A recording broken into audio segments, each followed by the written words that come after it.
After a week out, F1 is back. This is the first of the final kind of flyaway event, the former host of the European Grand Prix, and arguably the final European round of the season out by the Caucasus Mountains.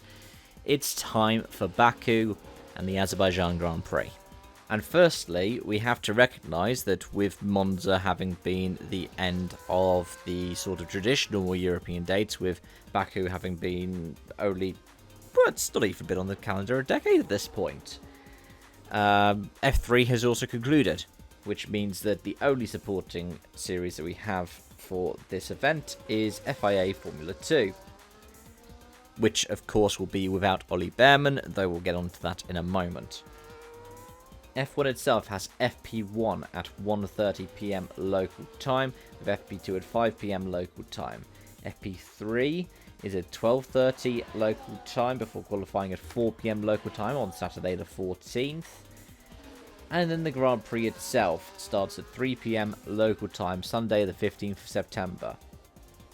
And in terms of forecast, whilst rain threatened to continue to be a threat during the Monza weekend, but never actually arrived to spoil anybody's day, we ended up having a quite different forecast coming into this weekend, because from what I can tell from Williams' weather watch, is a less than 5% chance of precipitation for all 3 days of the F1 weekend, with temperature peaking at 29 on the Friday, 28 on the Saturday, and 27 on the Sunday.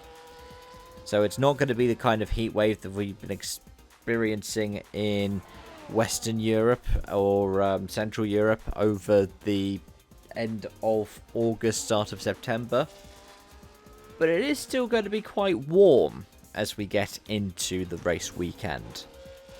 And as we do get into the race weekend, it's worth pointing out, as I mentioned earlier, that Ollie Bearman is back in the F1 grid. He will be with the second team that he's raced with this season. He will be at Haas, substituted for Kevin Magnussen, who picked up a race ban at the previous round in Monza. This means that we will still have only had 22 drivers, despite the fact that we'll have had 3 driver changes technically over the course of the season, with Bearman substituting for Sainz in Saudi Arabia and for Magnussen in Baku. Now, Bearman might have some experience here. I don't think Colapinto does, but the main thing for Bearman this weekend is to get used to the Haas team that he'll be stepping up into for next season, where he'll be joined by Esteban Ocon, whose teammate Pierre Gasly had contact with Magnussen, which has led to Magnussen's race ban. Magnussen will be back in Singapore.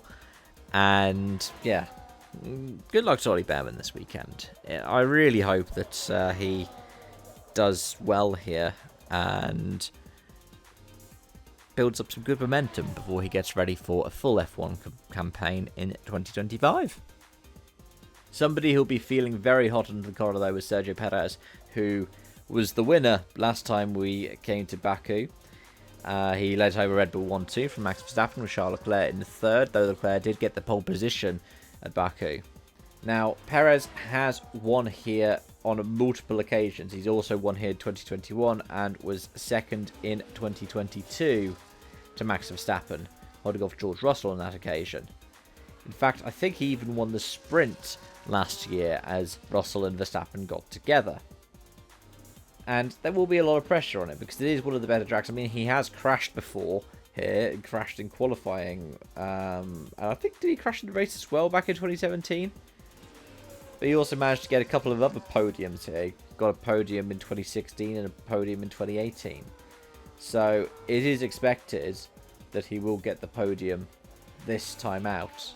And given that this is back-to-back with Singapore, before we have a second sort of shutdown break, there is pressure on him. There are rumours that he might lose his drive if he doesn't perform well over these next 2 races, and an 8th place in Monza and a 6th place at Zandvoort might mean that he could be under some kind of threat.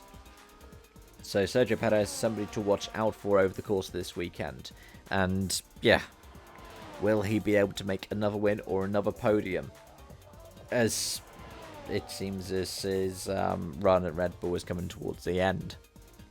But let me know your thoughts, feelings, and predictions in the comment section down below. Thank you so much for watching. I hope to see you again soon, maybe even on Sunday when I drop my race review. Until then, it's bye for now.